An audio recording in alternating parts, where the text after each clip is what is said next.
Hey guys, I'm glad you're back for another video. Today we're gonna find out if fake meat is any good. Oh, it sounds bad, but it's been going around. They serve it in restaurants. We should definitely find out if it's a threat to our beloved meat or not. So this is it. One package from the supermarket with the fake meat. One package from the supermarket with real 50-50 pork beef. So what is this fake meat made of? Vegetarian minced meat based on soy and grain. A rehydrated plant, egg whites, sunflower, potato, starch, egg, aromas, red beets, maltose, dextrine, vitamin B, iron. I'm really curious to see if we can turn this into a proper burger. And how the flavors of the fake meat will hold up to the flavors of the real meat. The reason why I'm doing this video is because I'm seeing more and more things like this coming out. Fake burgers, healthy burgers, and they're pretending that it's meat. So my question is this the future? Are we really going to be eating fake meat anytime soon, you know? As a meathead, I'm worried about these things, so I want to find out myself. I want to know what I'm talking about, so today's the day that we're going to test it. First thing we'll create patties. Now with making patties, it's important that we are packing the meat loosely.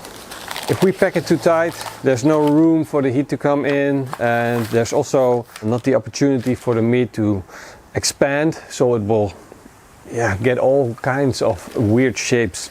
So what we'll do is we get this baking paper. We cut out the square. In this case we'll need 2. Of course you can buy these pre-cut, but I'm just using baking paper from the kitchen. Now we'll create our patty. You see this is still loose, and we'll just put it into our form. Don't make your patties too thick either. We want a lot of flavor in our patty, so crust is important. Nice shape. You see that I'm not really pressing, I'm just shaping the burger patty. And then we'll lift up the ring, making sure that our patty still stays intact. Look at that, that's a beautiful patty. Just make the edges, tuck them in a little bit. Perfect. Then we'll try our fake meat. So let's take a look at this texture. The texture is definitely different. It's more of, how do you say it? It's, you know, when minced meat is more of these wires that are coming out, and this is definitely not. Is somewhat fall apart, just as minced meat is, so that's the same thing. But it almost smells like, it has something like the tuna smell. That's kind of what I'm getting as a smell right now. And this is hard because I'm not getting the loose structure as I'm getting on the burger. So this is hard to get the same consistency in the burger. You see the meat is sticking to my fingers more than the real meat is. I'm kind of having to press this harder than I would normally do with a burger. And you get kind of like the consistency that we're trying to stay away from in a burger. Now let's try and get it out of the ring by lifting it up. See what the burger patty looks like. See, that's the problem. It doesn't want to stick together, and it sticks to other things more than to its own meat. Well, now you can definitely see the difference between the minced meat real burger patty and the fake burger patty. You see the consistency is completely different. And even in the package they tried really hard to make it look like a real burger or a real minced meat, but it's definitely no way near that.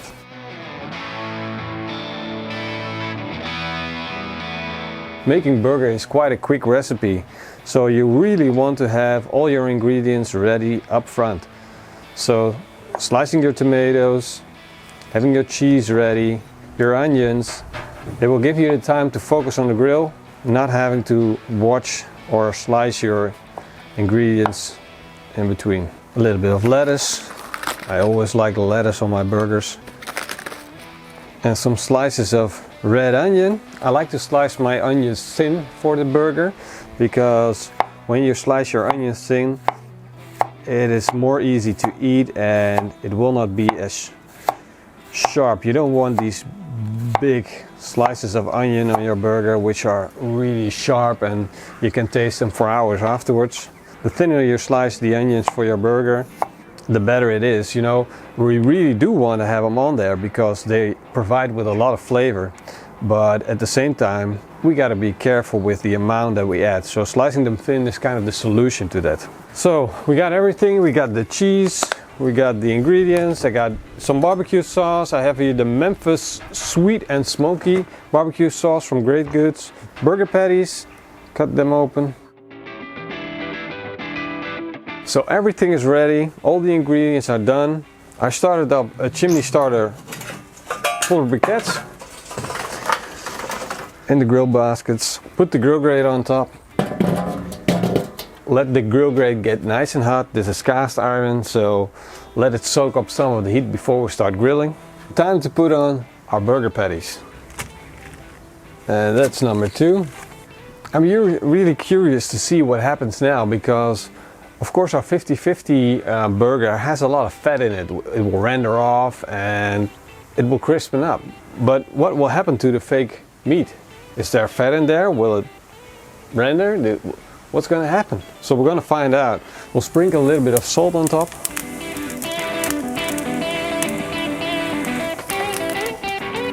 So I can see that the burger patty with the real meat is starting to kind of cook through.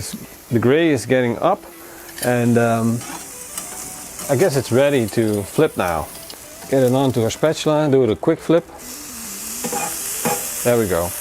You see the outside is crispened up nice and it looks real good, so we'll try it with our fake meat.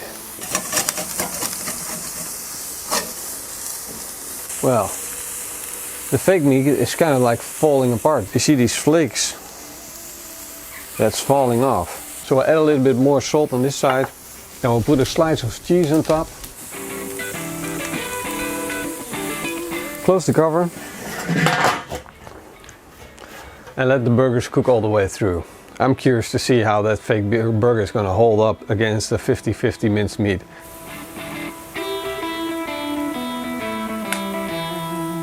Our burger is almost done. Wow, that's starting to look good. Let's crispen up our buns. Nothing better than a crispy bun, right? And just a minute more, maybe 2, and then the burgers are fully cooked. So the 2 minutes are up. Let's check on them. Wow, the cheese has nicely molten. Oh, the burger buns have turned crisp. Perfect. So now it's time to take off the burger and put them on a patty. The first thing that I want to do though is put a little bit of lettuce on there to protect the bun. 2 slices of tomato on the bottom. I love you, juicy tomato. You taste so good. Let's put the burger on. So there goes our real cheeseburger. Now let's take off the fake one. So the burger actually looks okay, but it still looks more like tuna than it actually looks like meat. A few slices of onion. And the thing that I noticed while grilling this fake burger is that there's almost no fat in there. So you definitely need to grill it with a lot of fat in the pan, otherwise it will just stick or fall apart. Let's put a little bit of sweet barbecue sauce on top and we'll put the caps on, and there we go, our real and fake burger.